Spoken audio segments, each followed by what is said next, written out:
সেদিন সকালবেলা ঘুম থেকে উঠে সোজা আগে ছাদে চলে গেছিলাম, কারণ ওয়েদারটা অনেক সুন্দর ছিল। আর মেঘলা ছিল, ঠান্ডা বাতাস ছিল, অনেক ভালো লাগতেছিল।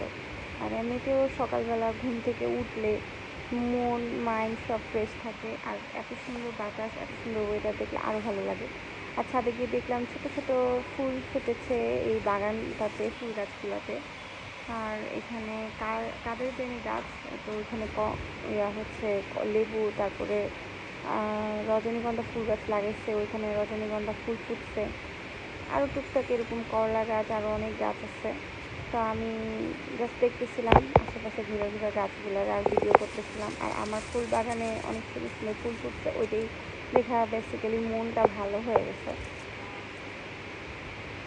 তারপর দেখলাম যে একটু একটু বৃষ্টি নামা স্টার্ট হইতেছে।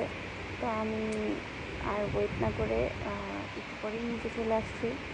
নিচে এসে দেখি বারান্দা, মানে আমার বারান্দার সামনে, মানে নিচে গাছটা লাগানো, বারান্দায় আর কি আসছে গাছটা। এই গাছটার নাম তো আমার আসলে জানা নাই।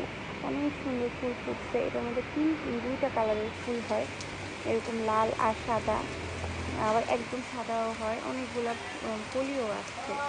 তো দেখতে দেখতে একটু পরেই বৃষ্টি নেমে গেছে, আর বৃষ্টির শব্দটা এত ভালো লাগতেছিল, আমি দাঁড়ায় দাঁড়ায় অনেকক্ষণ বৃষ্টি দেখছি।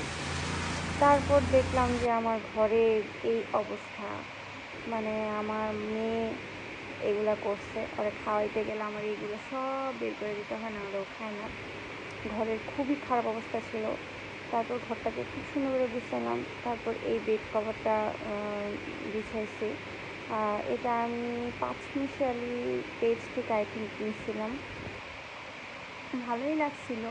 আর মানে ছবিতে তো অনেক ভালো লাগছে, বাট আনছে পরে না, এই এই কালারটা না আমার ঘরে ফুটে নাই, মানে অন্ধকার করে ফেলে। যাক, এখন কি আর করার, কিনে ফেলছি। তো তারপর হচ্ছে একটু সুন্দর করে সাজাইলাম ঘরটাকে, ফুলদানি এগুলো রাখতে পারি না, এখানে মেয়ে এসে টানাটানি করে। তারপর কিছুক্ষণের জন্য রেখে মনটাকে একটু স্যাটিসফাইড করা আর কি। তো ঘরটাকে খুব সুন্দর করে গুছাইছি, বিছানাটা, মানে বিছানা গুছাইলে ঘর অর্ধেক গুছানো হয়ে যায়। আরও যা যা কাপড় চোপড় নোংরা ছিল সব কিছু গুছাইছি। আর এই চাদরটা হচ্ছে আমার মা আমাকে দিছে। আম্মা হচ্ছে সবার জন্যই একটা করে মানে এইরকম চাদর কাঁথা বানাইছে, আমার বড় বোন, আমার ভাই। তো আমি এই একটা পাইছি, আমার এটা অনেক পছন্দের, অনেক সুন্দর আর অনেক প্রিয়, কারণ আমার মায়ের হাতের স্মৃতি। তো আমি এত সুন্দর বেড কভারটার সাথে এটা ভালো লাগতেছিল, লালের মধ্যে সাদা। তো ওটা বিছাইছি, তারপর টুকটাক হালকা পাতলা রান্না করছি, চিংড়ি মাছ ভুনা আর ইলিশ মাছ ভাজা। তো খুব সুন্দর করে প্লেটটাকে একটু সাজায় জাস্ট ছবি তোলার জন্য সাজাইছি, আর কিছুই না। হাজব্যান্ডকেও দিছি, নিজেও সাজাইছি, একটু খাইলাম। তারপর হচ্ছে ডেজার্ট হিসাবে আইসক্রিম খাইলাম। আল্লাহ হাফেজ, আজকে এই পর্যন্তই।